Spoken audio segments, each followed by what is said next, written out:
परिवार के लोग साधु नहीं मानते हैं, कोई विवेकवान साधु मानता नहीं मानते।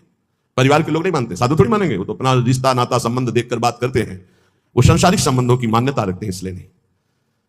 कबीर वहां ना जाइए जहां जन्मभूमि का ठाव, भगति भाव पूछे नहीं ले पुराने नाव।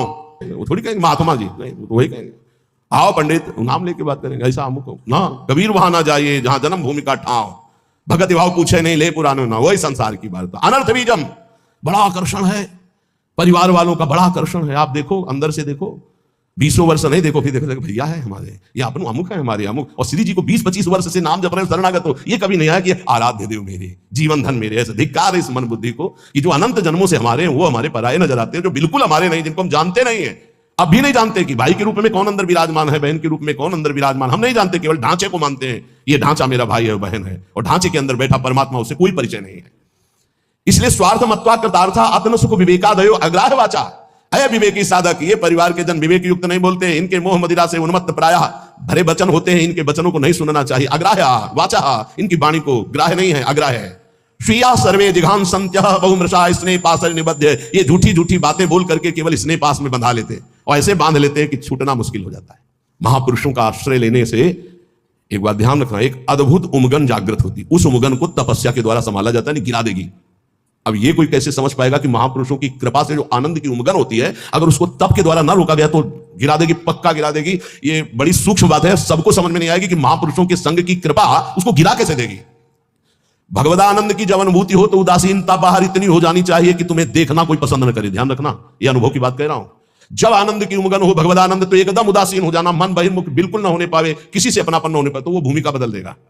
महापुरुषों के संग से बिना साधन के भी आनंद की उमगन होती है। उस आनंद की उमगन को बिल्कुल वैराग्य और तप के द्वारा सहा जाता है, तब वो जाके महानता को प्राप्त हो, वो समझ नहीं पाए। तो यहां ये कह रहे हैं उन्मत्त प्रायवाचा परिमुसितो धियो माया अनर्थ बीजम। ये जो कह रहे हैं इसको बात समझ लो, यही तुम्हारे जीवन का पतन कर देगी, चाहे गृहस्थी में चाहे विरक्ति में हो। इस बात को अच्छे से समझना। उन्मत्त प्रायवाचा परिमुसितो धिया माया अनर्थ बीजम।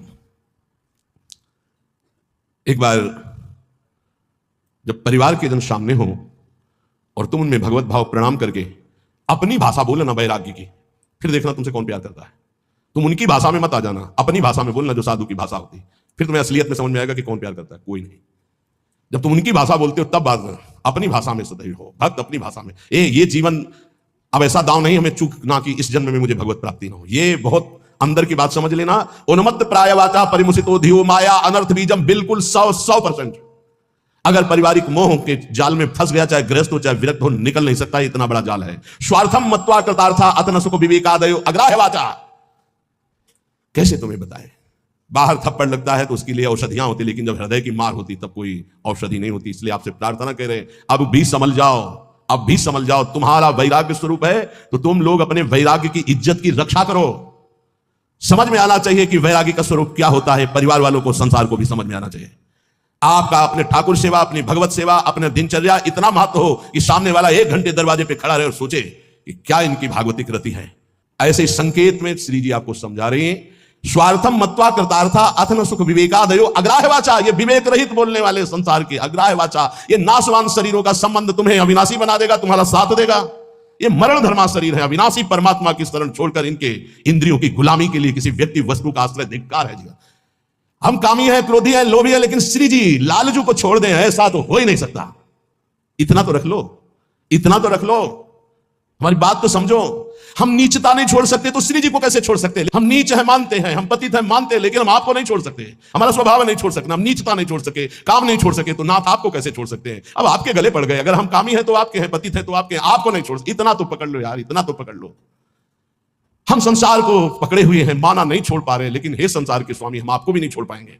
अब नहीं हो सकता कि मैं आपको छोड़कर संसार का पूर्ण आश्रय ले लूं, पर संसार को छोड़कर आपका पूर्ण आश्रय ले लूं, इतनी भी सामर्थ्य नहीं रह गई। तो कम से कम प्रभु को तो पकड़े रहो। लेकिन अनर्थ वाचा, ये जो प्रिय बोलने वाले, इनसे बड़ा दुश्मन कोई नहीं है।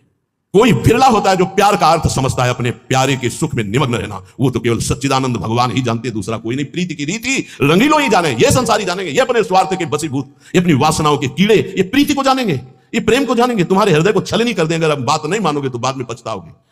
हे सिंहवत जीना सीखो, सियारवत अगर जीवन जीना है तो इनके अनर्थ वचनों में लग जाओ। ये तुम्हें रुपया दे सकते हैं, तुम्हारा बैंक बैलेंस बढ़ा सकते हैं, लेकिन तुम्हारे हृदय की भोग वासना को नहीं मिटा सकते। और भोग वासना नहीं मिटी तो चक्रवर्ती सम्राट भी एक महान दरिद्र है, क्योंकि उसके अंदर असंतोष है, भोगों की आशा है। और फिकर भारी फकनी करे ताको नाम फकीर, कोई चिंता नहीं, कोई परवाह नहीं, इससे बड़ी कोई स्थिति नहीं होती। वही तुम्हें गुरुदेव देना चाहते हैं। इसलिए स्वीया सर्वे दिघांस्यत्यः बहुमृषा स्नेह पातैर्निबध्य।